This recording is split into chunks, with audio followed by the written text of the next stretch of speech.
this meeting to order. Is that on? Yep. I'll turn it up a little bit. We'll probably get Okay, may I have a motion, please? So moved. Second. Roll call, please, Mr. Tevis. Dr. Cordellino? Here. Mr. Grau? Here. Mr. Johnson? Here. Dr. Kane? Here. Dr. Modrak? Mr. Morella? Mrs. Novi? Here. Mr. O'Brien? Here. Mr. Palm? Here. All present. Please rise for the Pledge of Allegiance. The flag is in the back.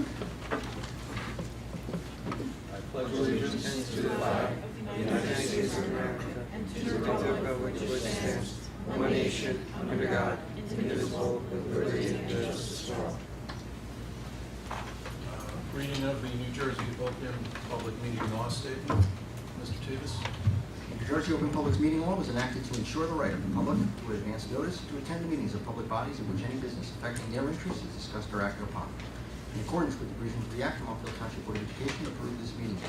Notice of the meetings were posted at the Montville Municipal Building, or Montville Public Schools, the Montville Public Library, the Montville Township Board of Education Administrative Office Building, the Montville Public School website, and advertised in the Daily Record. Superintendent's report, Dr. Rosberg. Okay, the one item I wanted to discuss just very briefly is the summary report of the school self-assessment for determining grades for the individual schools with regard to the Anti-Bullying Bill of Rights Act implementation. I did share that with the board. All of our schools have done extremely well with regard to compliance law. So this information is shared with the Department of Education. They review it and then verify our submissions, and ultimately, once that verification is completed, we then post this information on the website.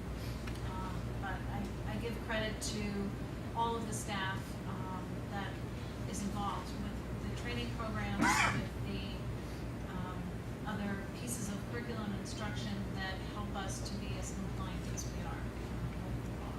I don't know if anybody has any questions on that. Okay.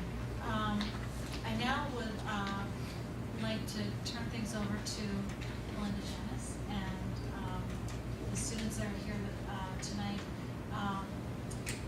Melinda and I had a conversation about her proposed project probably about a year ago, to take a group of students to Haiti to actually build a school. There was a lot of effort that went into the fundraising that enabled this project to take place.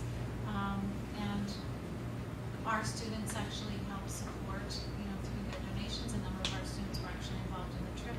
So I thought it would be great for you all to hear a little bit about their experience. So with that being said, I will turn things over to you all. You guys may want to sell this side though. Okay. You don't want to miss this.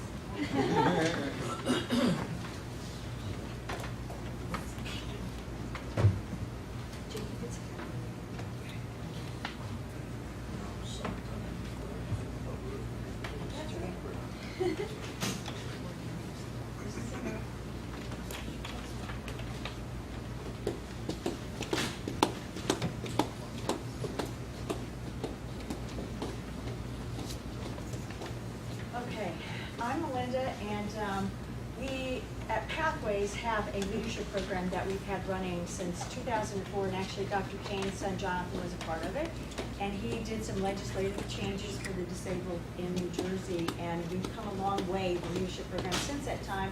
And every year we have kids that come in and they really take on a project that is going to push them beyond their comfort zone and to do more than they thought they ever could. And so I had a few of the students who came up to me and said that they really wanted to do something for poverty. And so I said, okay, let's start looking around. And what I did refuse to do was I said that we would not just write a check. I did not want them to raise money and then write a check. I actually wanted them to go and live with the people and be a part of building the school and actually be a part of the entire culture of that community that we went to. So we did find an organization called Build On, And they are a great organization that builds schools basically in 7 different countries. They've built over 750 schools for children in some of the most impoverished areas of the world.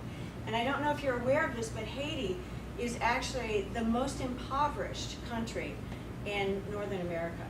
And it really, us going there, it was shocking, absolutely shocking to see the poverty. I was just appalled at some of the living conditions that these people live in.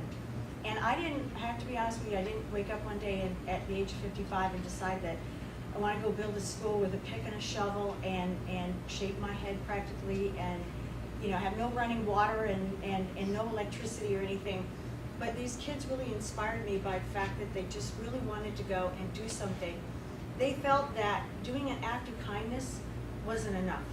And the entire theme of all the assemblies that were done this year in the schools by Pathways were about that if it's all that you can do is an act of kindness, then do that. But if you could do something more, we should all try. And so this is what the kids really tried to get people to understand, is that we're all capable of so much more and giving so much more than we really give ourselves credit for. And I think that this project really is such a shining example of that. And the one thing I loved about it was when we got there, Build On gave us t-shirts that said on the back, "It always seems impossible until it's done." And I have to tell you that this project I thought was impossible. When I found out that we had to raise $30,000 in 7 months to be able to build this school, I thought, if I woke up, Steph could tell you that, In cold sweats. in cold sweats at 4 o'clock in the morning several times trying to figure out how we were going to do this. But I will say that a lot of times the disabled community is not given enough credit. And this is where the disabled community stood up. Because out of the people that worked the hardest to raise this money, it was not the children that went on the trip, or not their parents, or not the general education population. It was the parents of the children with disabilities. They raised $22,000 out of $30,000 to send children who weren't their own to Haiti in order to build the school and to give back to the community and to contribute. And so I really have to give them a lot of credit, because many of their children will not go to college. And they gave just a super opportunity to children who were not their own. And so they raised about $22,000 out of the $30,000 that we needed to have raised. This right here was in Port-au-Prince. We arrived in Port-au-Prince, and I just want you to see the amount of trash that's everywhere. Everywhere. They have no sanitation control. And so everywhere that we went, there was mounds of trash like this in Port-au-Prince. Port-au-Prince was where it was completely devastated by I mean, not just hurricanes, but the earthquakes and everything else. And you could still see a lot of the devastation there. But the people absolutely lived in shacks. And this was a home, you know, that they lived in. No running water, no sanitation. I mean, we saw them in like just puddles and rivers alongside the side of the roads bathing. This is how they got clean. And it broke our hearts, a lot of this, to see the poverty that some of these children had to live in. And the village that we actually went to was much better than Port-au-Prince was, as far as the people and the poverty in that area. This is just, you saw this all over the place with the earthquake and just places that they were trying to prop up that were falling apart. And I'll turn this over to Stephanie, because this is actually the field where we started to build the school right here. Absolutely sick. So we came there the first day and we just saw this empty field, and we were thinking to ourselves, so where do we go from here? None of us knew anything about construction or, you know, how we would even do this manually. So it was pretty daunting when we first saw it. We knew that we would need a lot more help than just the 15 of us that were there. So the entire village, this is all of us just walking down to this school site. It was an entire village activity, and everybody came. They were so excited to come help. And actually, if you see, a lot of them didn't even come with shoes. They just came, they had flip-flops on, or they didn't have shoes. They just brought whatever they could. And so this here is us breaking ground with shovels and pickaxes that were actually handmade by the villagers.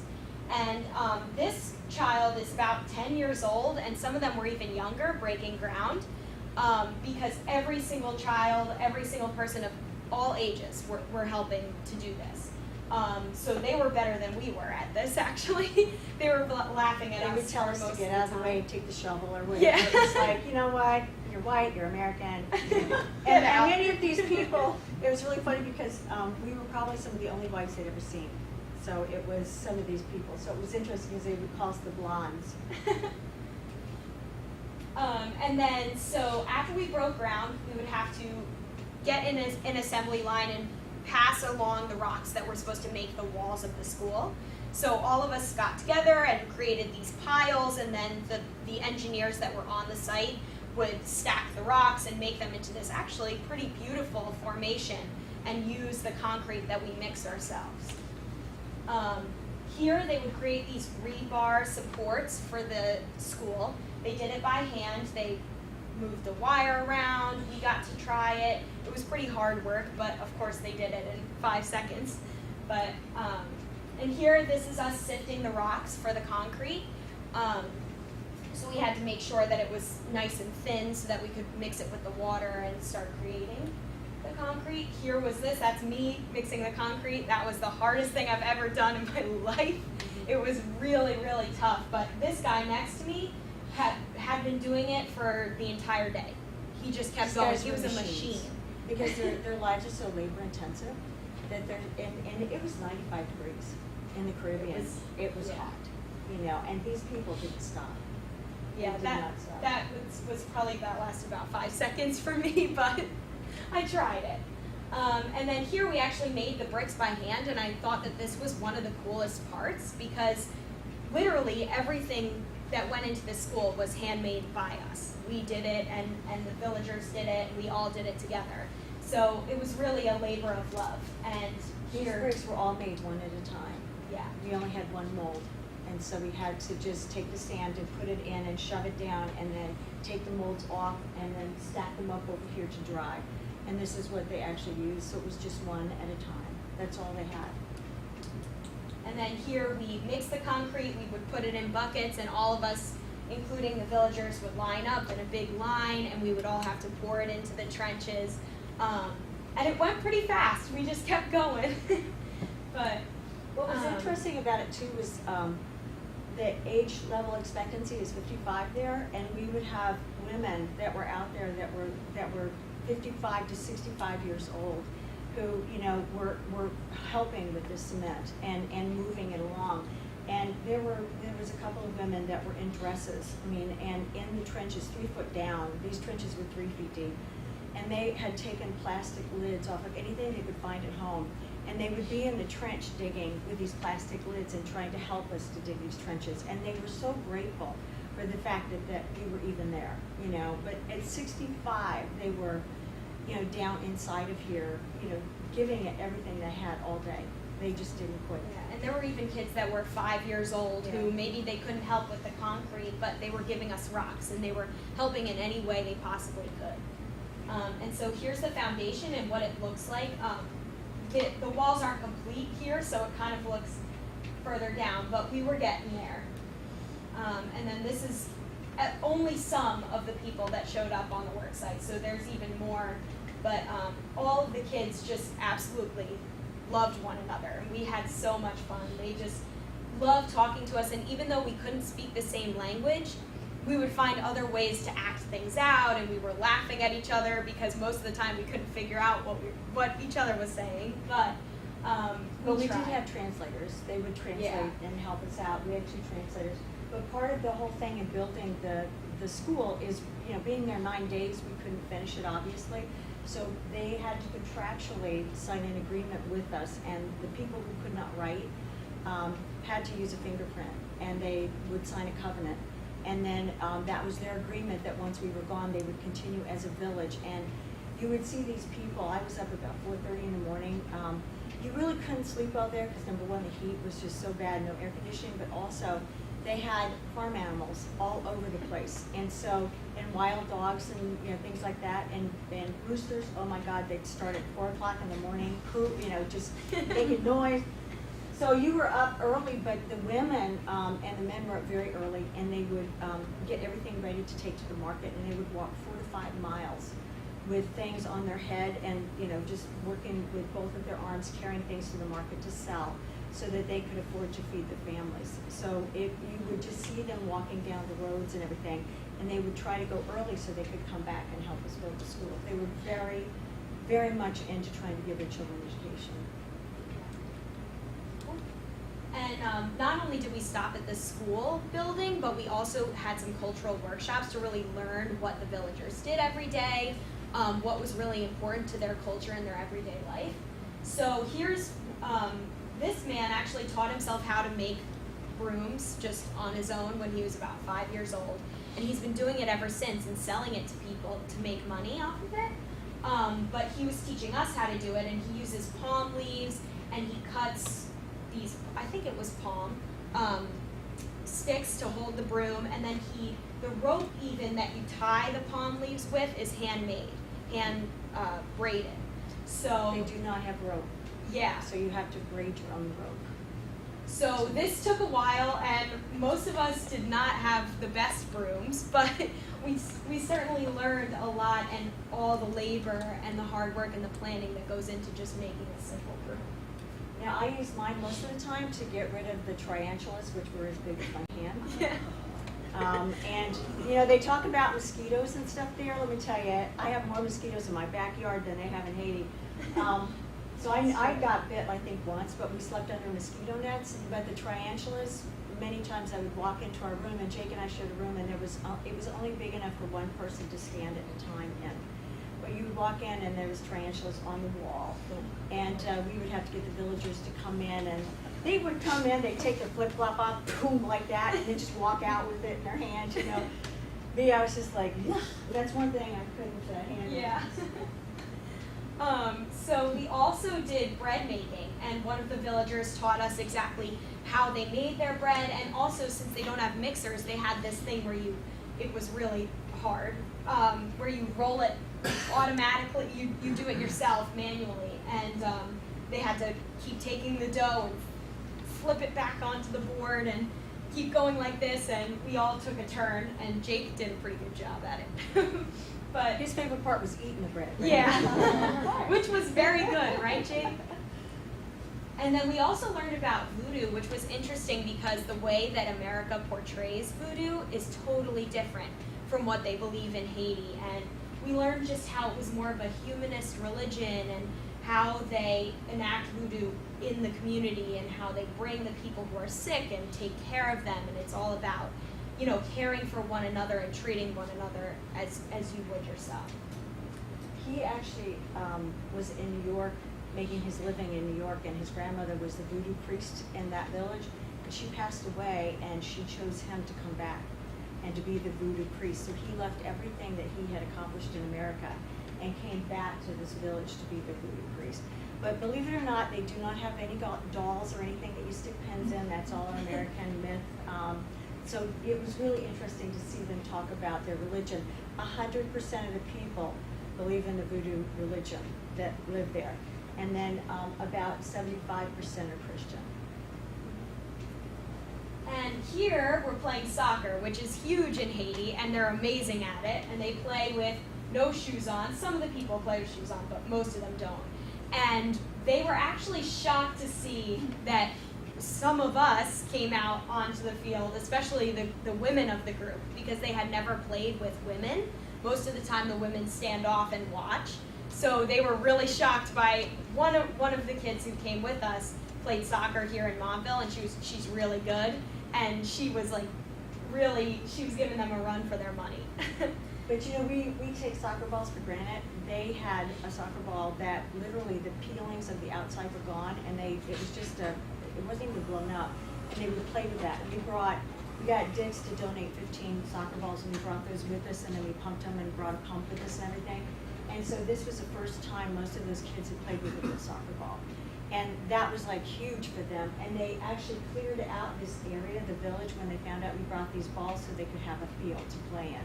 So it was really amazing. And again, they would, give us a hard time about being white American and playing soccer, because they would do it without shoes. But the women there, part of the thing with building the school too is a lot of the women are not allowed to go to school. And so part of building the school there is 50% of the children that go there have to be girls in order to get the school. So they must allow the women to go. Here's just some pictures from the work site and just hanging out with our host families, because we stayed with a family in the village and at their house. So this was just, they were just incredible. Such nice people, and just giving to the point where you can't find anything like it in here. It's just a sort of giving where they would give you everything they had just so that you could be happy and just so that they could see a smile on your face. And so Jake was having a great time with these boys. They were playing hand games and all kinds of different things. And actually, one of the students that came to help us, he was about my age, and he lived actually an hour away. He would walk every single day, an hour, to come and help build the school because he's so passionate about English. He's trying to learn English to become a translator, so he would walk that amount every day just to be able to practice with us and to talk with us and learn about America. So it was really neat, and it just shows you the kind of passion and the kind of drive that these people had to really educate themselves and further Haiti. What was interesting about him too was, as hard as he was trying, all he had was a little golf pencil to his name. That's it, and it had no eraser or anything, and it was, ready on his last leg. And when he had an English word that he couldn't get, he would write it on a rock because he had no paper. And so he would write it for us. And so at the end, we were supposed to be writing a journal, and I saved all my paper, I saved everything I had, and I just gave it to him and gave him a notebook and paper and pencils and everything, and he just was in tears. To see these people and how little they had was just, it tears my eyes. They had, my family was divorced, and we lived with them, and it was grandmother that had two young children who were not her own, and she had another child that was her grandchild. And I came home one night, and they had a little wooden bowl, and there was rice and beans. Now get this, we ate 3 meals a day while we were there, while most of these people sat and watched us eat. No food. And I walked back there, and she had a serving that was probably the size of what I had for dinner. She took a couple of bites, and she handed it to her children. And that was the only thing they had to eat that day. And there was a child who lived next door to them who was 3 months old. And he was so tiny. His feet were this big. And he looked like he was about 34 weeks gestation, not even full term. And couldn't hold his head up. And she didn't have enough food to feed him. And she herself was breastfeeding, but she didn't even have enough to eat herself to give it to him. And this is the kind of poverty that we lived with and we saw in these people. And yet I have to tell you, if I could package their love and their giving and just their attitude that they had toward life, I don't think I've ever seen a more joyful people. It was just incredible to see how little they had and how much they just loved life. It was really amazing for us.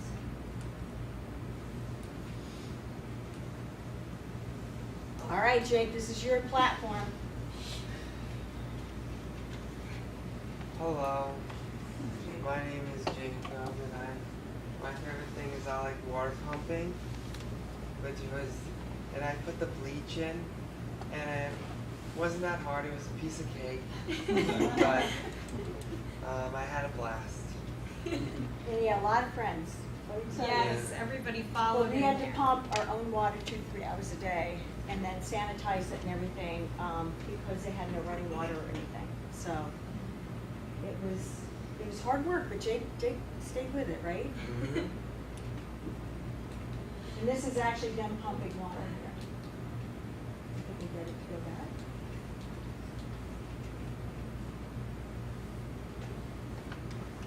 But it was hard work. I mean, to really pump like that and for 2 to 3 hours just to get enough water. And we had no rainwater, so we had buckets of rainwater. And we would have to just shower like this with a cup every day. Cockroaches 2 inches long. Outdoor latrines. Nice, Jesse. We had to translate. How many did you have on the ground? How many did you have on the ground? 15. 3 adults, 12 kids. What age group of kids? High school. We had this plaque made with all of our names and everything to hang in the school once it gets done.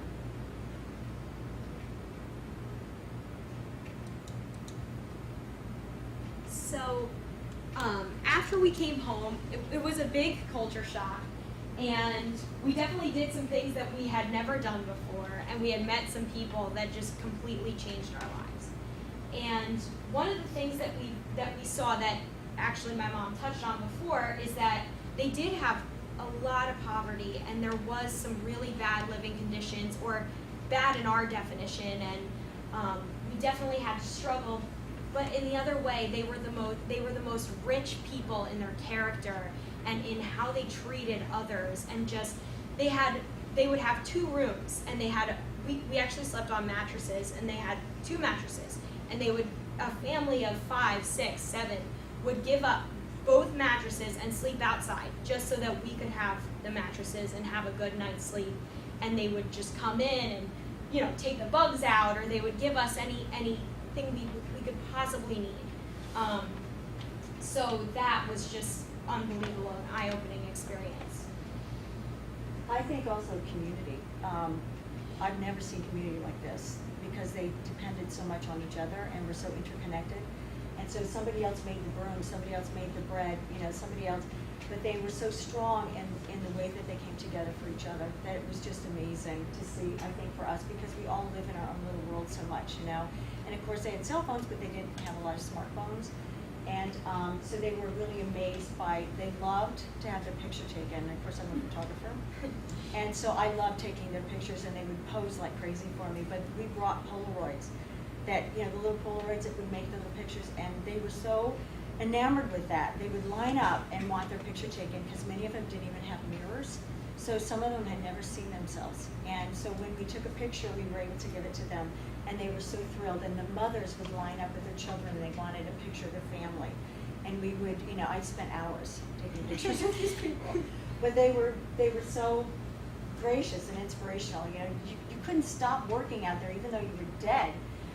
Because you would see the 65-year-old woman out there, and it's like, okay, I have nothing to complain about, get back out there, So they were really an inspiration.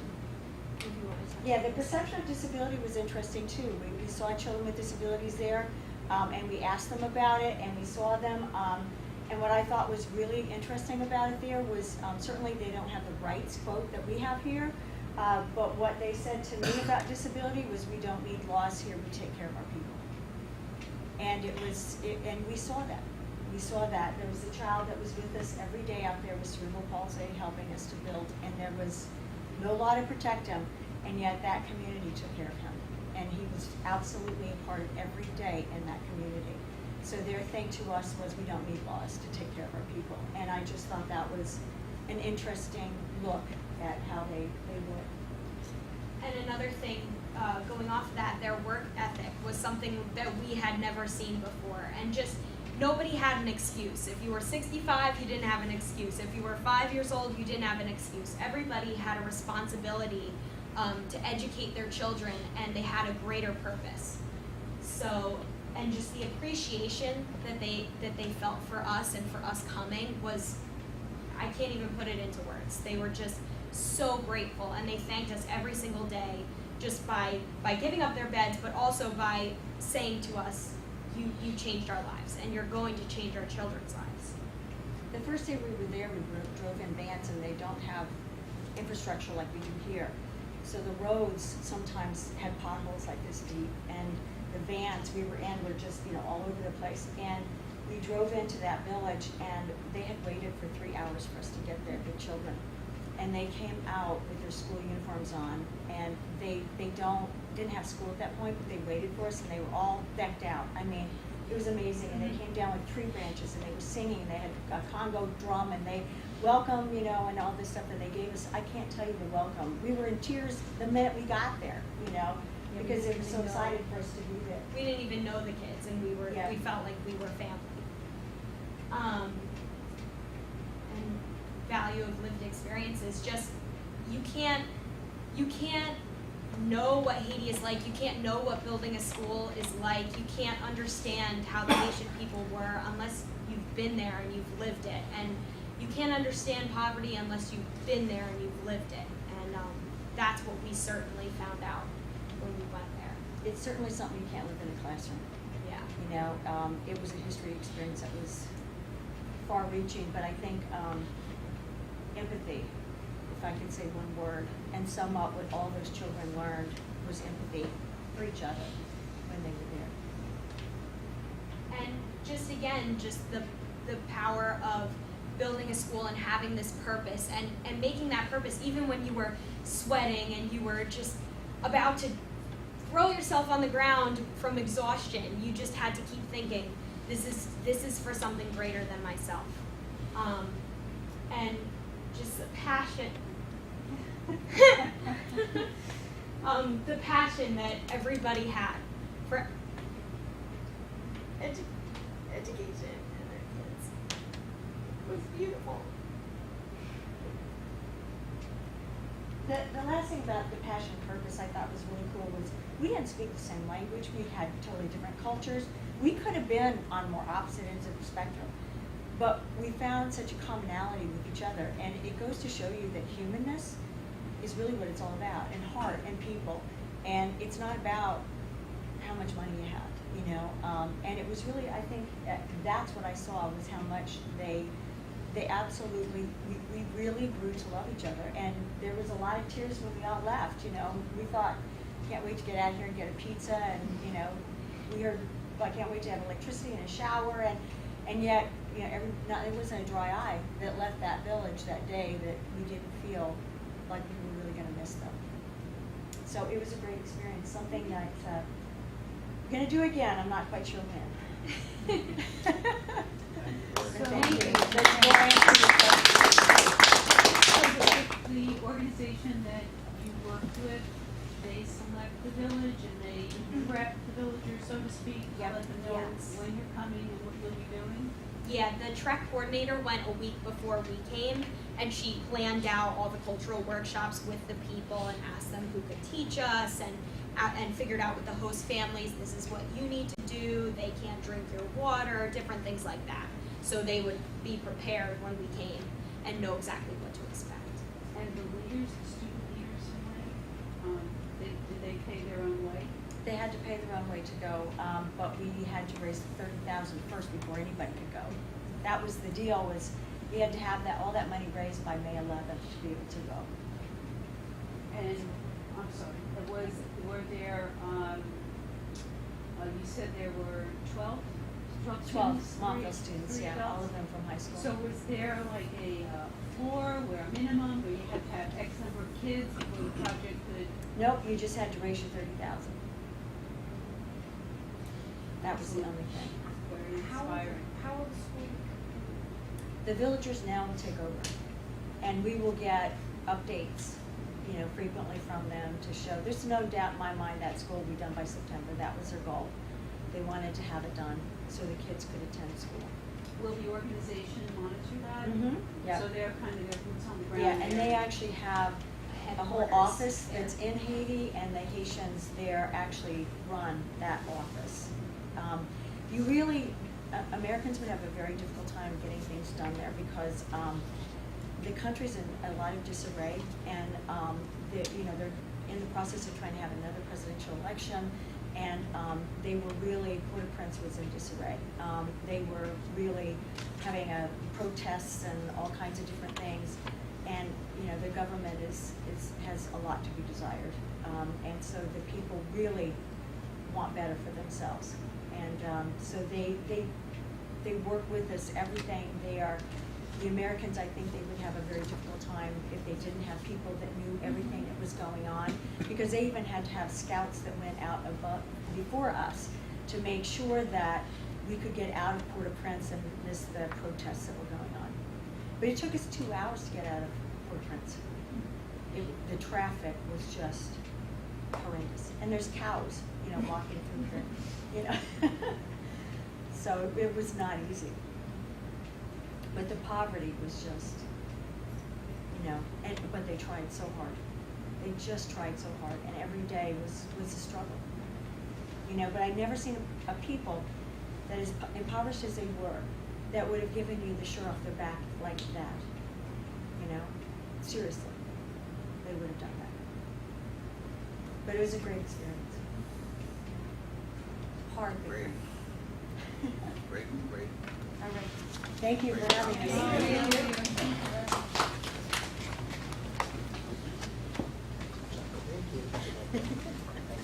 Thank you.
Jake wanted to. Did you get your? I got it.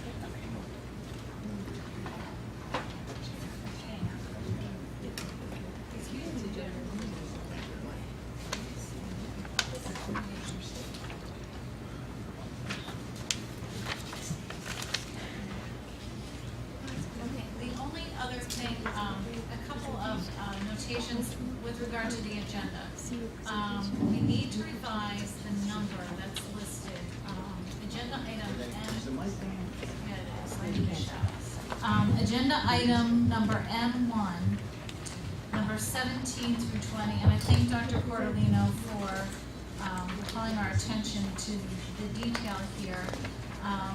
This is the expense for the folks, the Woodmont folks that will be going to Washington DC as part of the character recognition. The correct amount for their expense should be $1,553.34. So Mr. Titus can make that correction in the formal minutes of the meeting.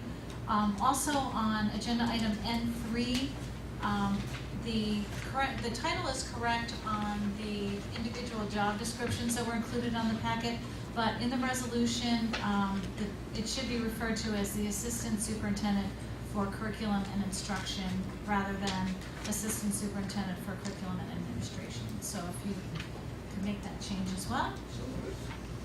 And that concludes my report. Can I have a question? I was just going to ask if there were any board member questions or comments. It wasn't on the agenda. Are we still scheduled for the 20th for the demographic presentation? September 20th. September 20th? And if anybody wants to stop in and see copies of that, who should they contact? They could contact me. Very good. Yep. Don't we have copies? Yes. The board should They were have given copies co- of We were it. given copies. Right, but if you need, Oh, you mean the public? Yeah, they can contact me. yeah. A couple ex-board members asked me. Okay, Feel free to stop in and follow the administration. absolutely. Send me an email, whatever, yes. All right, Mr. Titus, do you have any business administrators report? Yes, I just have one item. We actually received notice of our extraordinary aid award earlier today. Our award did come in a little bit higher than it had in the previous year. We got a total award of $2,173,000. This is about $218,000 more than the previous year. And we had budgeted $1,650,000 in the budget, so we're for the block. Would you Could budget you put Jim? that on the, $1,650,000. Sorry, could you put that on the next finance Yes, sir. agenda, too, please? Certainly. Thank you, Jim. Any other board member questions or comments? Move on then to committee reports. Anyone? We have one scheduled, I think, April, in August 17th? 17th, I believe. That's the facilities and finance. So that's on August, 17th? so we'll do 17th? At 5:30 p.m.? Okay. Any ad hoc delegate liaisons? Good policy on August 16th also. Policy, August 16th. DAC, no meeting for the month of July. Matt, I have a Morris County. Yes, Karen, go ahead. The Board of Directors met on July 7th. The purpose of the meeting was to really just recap the school year and to also begin our planning for next year. We talked about the goals that we had laid out for this year, including the visitations to the various school districts. We've completed that task. The next step will be to revisit districts who have had sparse or no attendance, to encourage them to become more active in the organization. We talked a little bit about our programming last year. We thought it was a very successful year in terms of programming, and the Good News and Sharing segment was very successful. And we already have a number of school districts that have volunteered to showcase their programs at one of our meetings. Our Morris County School Board's Legislative Committee was active, met with several legislators, state legislators. The mission of this committee is to really partner with our state legislators so that we can become the point people that they turn to, or at least reach out to for questions about various legislation. The chair, Mike Scarnio, is not taking a break for the summer. He's actually planned a meeting with Assemblyman Michael Patrick Carroll for July 25th. We did set meeting dates for next year. They are September 28th, November 9th, February 8th, March 22nd, and April 26th. And these will be listed in the highlights that will be going out shortly. We did plan a slate of topics. The topics we'll try and keep flexible just in case things come up during the school year that are more timely or relevant. But so far, the topics are school funding, school safety and security, and cybersecurity. And at this particular meeting, we are hoping that John Morella and the company that he consults with takes the lead and does the keynote presentation. So we're very excited about that. 21st Century Learning is going to be a regional, multi-center, interactive, cloud-based meeting. So there will be the same, you'll go to a school or location in different parts of the region, and you'll all be viewing the same talk. It'll be interactive. I've never experienced something like this, so that's kind of exciting. Another topic is changing pupil enrollment. Many school districts are experiencing changing, both declining and increasing. It was interesting to me that some of our suburban colleagues are experiencing some flatness, if you will, maybe some decline in enrollment. And then, of course, our last meeting of the year is always celebrating Morris County schools. We talked a little bit about our Good News and Sharing program. We're going to have on the agenda for next year a link. Will be on every agenda for the handbook, the new handbook, Fundamentals of School Board Membership. We did talk about a couple of miscellaneous items. What we'd like to do is have our keynote presentations up on our website, so we will be providing links in the highlights that will be going out after every meeting, so that board members who miss the meeting can review some of the content, and those board members who want to share information with their boards can just mail links out. We also talked about how the last meeting of every school year at Morris County School Boards is a celebration where we recognize various designations like certificated board members, master board member, certified board leader, board certifications. So what we'd like to do in Morris County is actually expand that recognition and honor those school board members and the local school board, recognize them at a local meeting in front of their peers, colleagues, and community. It won't interfere. We will still do a formal recognition at the last meeting of the year, but it would be nice to recognize school board members in front of their constituents and their colleagues. So that's an endeavor for next year. And then the last thing we talked about was New Jersey School Boards would like to, and has in fact, reintroduced a test for school board members in order to become certificated master, or not certificated, but for master and certified board leader.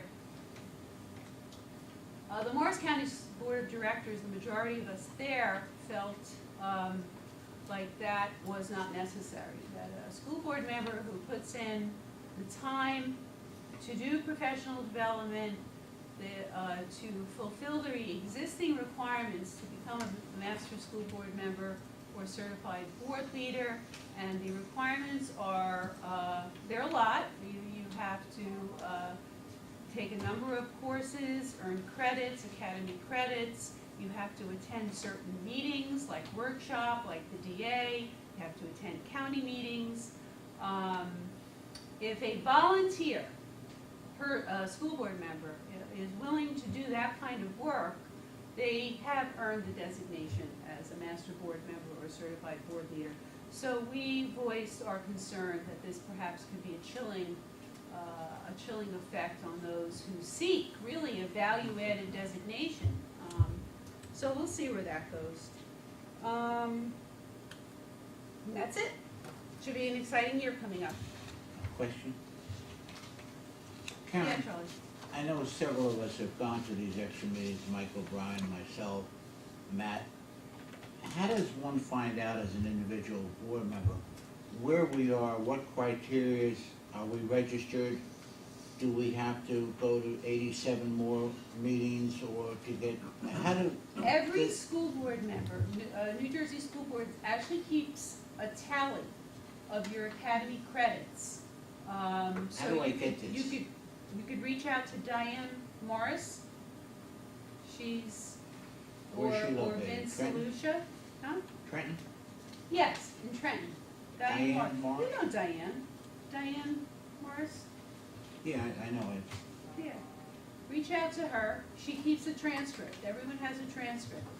Could and you also just send the- me your text? And the or- requirements can be found on the website. In light of that too, the New Jersey School Boards are starting already sending out information for their annual conference The workshop. in October. And I know that several of us went last year, and I would encourage as many people to go as possible. And you can get credits to become a master school board member. Absolutely. Charlie agreed, it's a great event, and it's great networking with great. individuals from other districts as well. You really learn a lot at that meeting. Karen, thank you, excellent report, and Morris County, you as the president of Morris County School Boards, are doing just such a fabulous job, really putting it on the map. Thanks, Thank you for your report. Any other delegate liaisons? PTC liaisons, I would think not. Any no negotiations, additional reports, public participation for items on the agenda, seeing as there is none. We will move on. I'd like to have a motion for Second. items I through O plus the addendum. Includes the addendum? Yes, includes the addendum.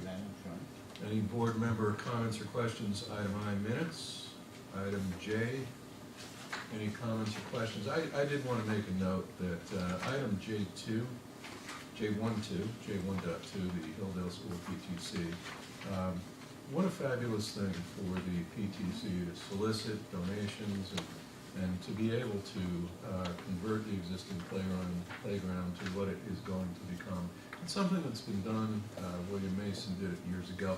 It's going to be something that children in this district that go to that school are going to be enjoying for many, many years to come. And what a wonderful thing for the parents, PTC members to be doing that. I'm sure the administration, everyone will be very involved in that project.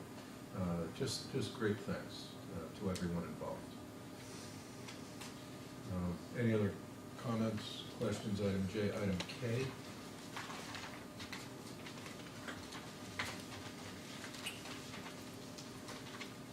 Moving on to item L, which carries us through. Question L. Go ahead, Mr. O'Brien. Just out of curiosity, I see that the stipends, we have 3 football stipends, and we have the band stipends, and I was just wondering, is our football staff and our band, is everything in place for the fall, or are we still looking for coaches and advisors? No, I think we're pretty well set. We're all set? The staffing for both of those programs. Item L, comments, questions. Item M.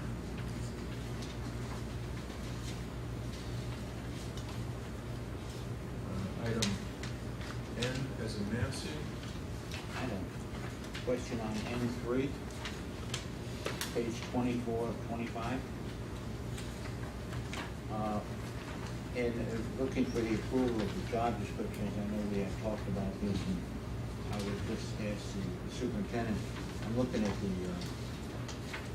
title of Assistant Superintendent for Administration, so if you need a motion or something like that, but I think I would rather have it evaluated and bring it back to us next month.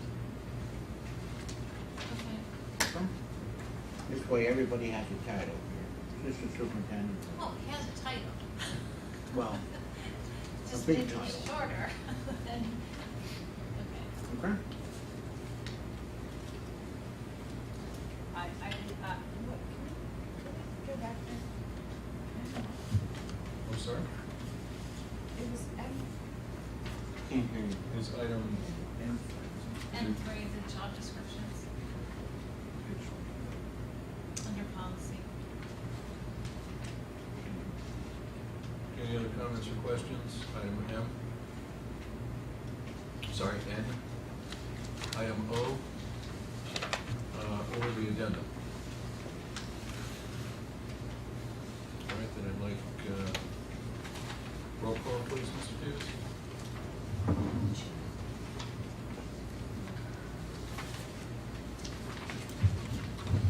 Mr. Palmer? Yes. Ms. Novick? yes. Dr. Cornelino? Yes.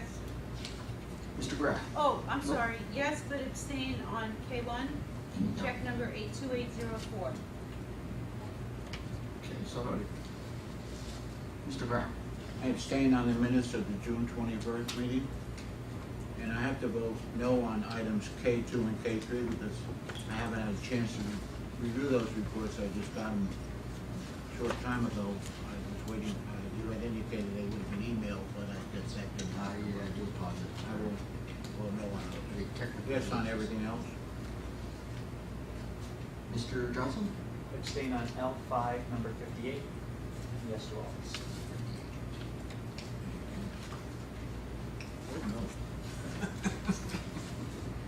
Mr. O'Brien? Aye. And Dr. King? Yes. Motion's passed. Very well. Any old business? Matt, just a general item, quickly switching to my DAC hat, just to extend their thanks to the board for your support of Project Graduation this year, to everyone that came out and stopped by that night, and they owe a very hefty thanks to Sue Marinello for all of her help in promoting the event as well. So on behalf of the DAC, thank you. Mike, having been there at at that event and watching the amount of time that you spend with it, Mr. Palma, I know Mr. Grau in the past, it's really heartwarming to see how many students benefit from that event with volunteer effort all over the community to help out. It's pretty exciting. And as well, I did want to take a moment. I was pleased and proud to see board members at both the Lazar promotional ceremony and the graduation, which all of us and community members that had the opportunity to see can really appreciate how well run this district is by looking at these two showcase events. In this school, Sharon Carr, the vices, the vice principals, the teachers, the employees of the school just did a marvelous job the first night, the second night of graduation. The facilities were beautiful. Please thank Mr. Toth. And really just well run from every aspect, the central office administration, all the way on down, Mr. Sanford, vice principals, again, at the high school, the teachers, everyone involved, all the employees of the district, and of course, most importantly, the students, Grace and Tasneem, who we all know and have seen at the meetings, as well Rachel Valedictorian and Stacy Lang, salutatorian. How wondrous their comments were and their statements, the poise, and just from the board side, wanted to wish the students involved in the ceremonies and the families the best of health, happiness, success in the future. Any other general board comments? I just wanted to say we had a lot of fun watching in the parade. So Mike and Renee and I don't know if I'm missing anyone. And David, right? David was there. Yeah, it was a lot of fun. I'm glad the parade is back. Any other comments? There is an item in here, discussion of board interest in exploring board docs.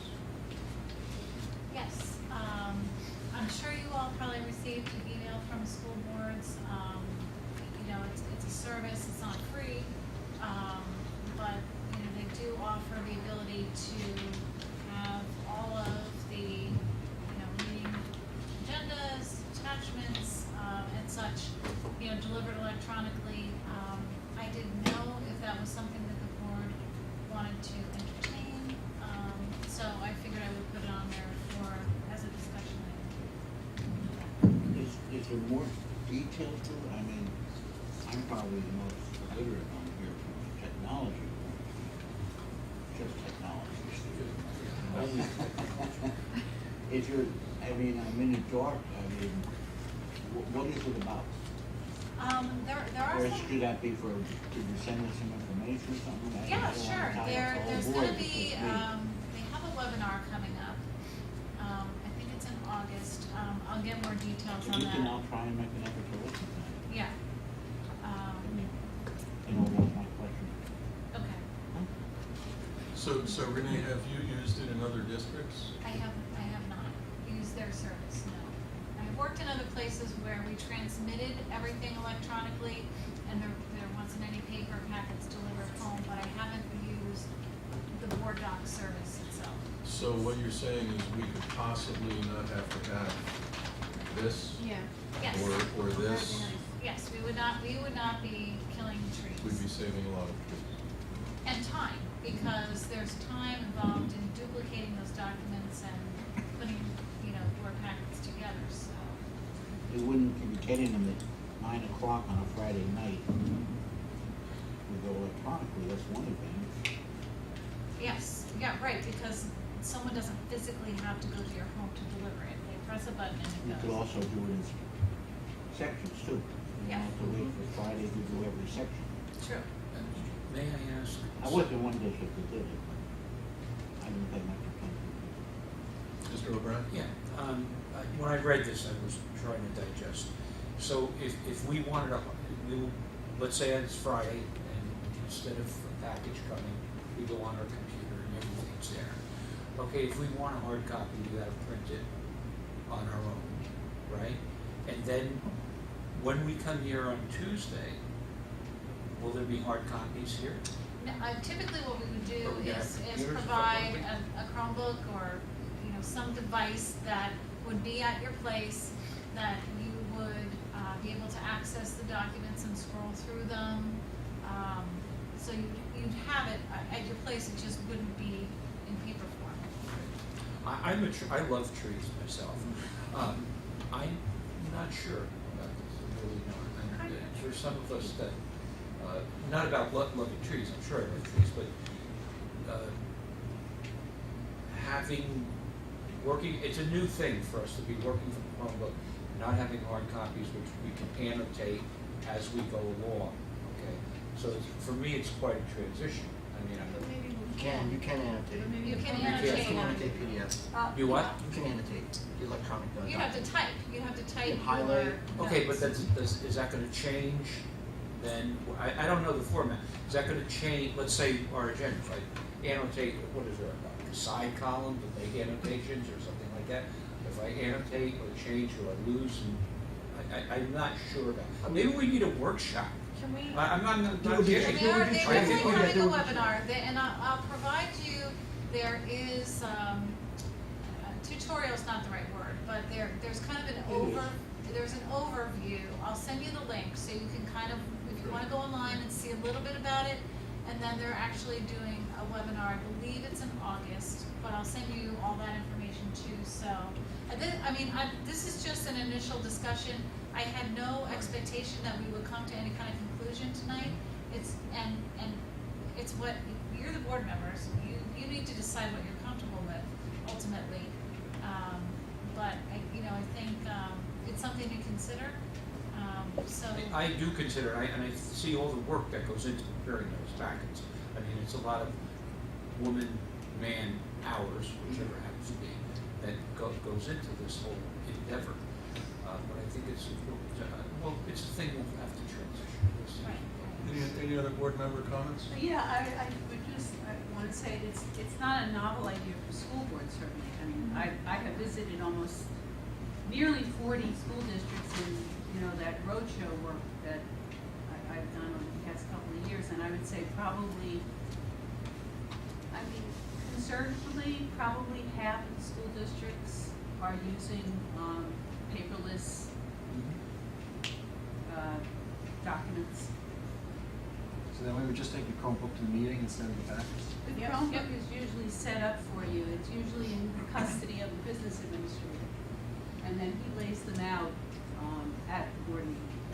Oh, so wait a second, so you're saying, So you understand, Mike, it's a web-based system. So We if can you view it on our- log on and you make the notations, when you come here and you log on, Right. whatever notations you made would be here for you. you're saying we'd have to look at our packets on our home PC? Yeah. Somewhere. Yes. And log in. It's like going to a website. Right. That's what you're doing. Yeah. You want to push it? And they reside on a website. What will the public get? Will they get hard copies? The board meetings that I've been to where there have been paperless, the laptops, the public gets paper. Yeah. So at some point, there's gonna be some paper anyway. Well, it's the agenda, and typically the public would not get the full stack of all of the attachments and the supporting Well, information that you get as board Why members. couldn't the public do the same thing? We put the agenda on the website now, do we not? We do, and they will be able to access it there, probably about the same time you would when it's posted. Yeah, well, they don't need And hard some copies. districts actually project the agenda and scroll through it as the meeting's going on. Lots to talk about. That's another way of approaching it. Will the supporting documents also be archived? Yes, yeah. Yep. So Renee, as a board member for almost 8 years, I'm afraid to go downstairs into my office in the basement because of all the papers. I think I have more papers than this library has, books. Thank you for putting it on the agenda. I think it's something that we'd at least like a little bit more information about. It's a little bit difficult for those of us that are technology challenged and concerned about trying something new. No doubt we'll have to all appreciate that. But years ago, and way before you came, and before some of our members came, this was a district that didn't recycle, that didn't have solar. There are so many initiatives that we've done over these years, And this is a concept which 2 to 3 years ago we had entertained, and then it fell flat. Yeah, I but- would say, Matt, for the entire time I've been on the board, we have talked about Yeah. paperless meetings. Yeah. Huh? Board goals. Yes, Yeah. many times, and Yeah, so, you know, you've brought things to us like the newsletter, constant contact, and it would be wonderful at least to go a step further to understand this a little bit better, and then for the board to make a decision about it. Thank you for bringing it up. Any other comments? Any other final comments? Motion to, public participation for any item. There. Just before people leave tonight, I would like to see some people before they leave, so we can take care of that item we were discussing on the agenda. Please. Very well. I'll mention your names. Motion to adjourn. So moved.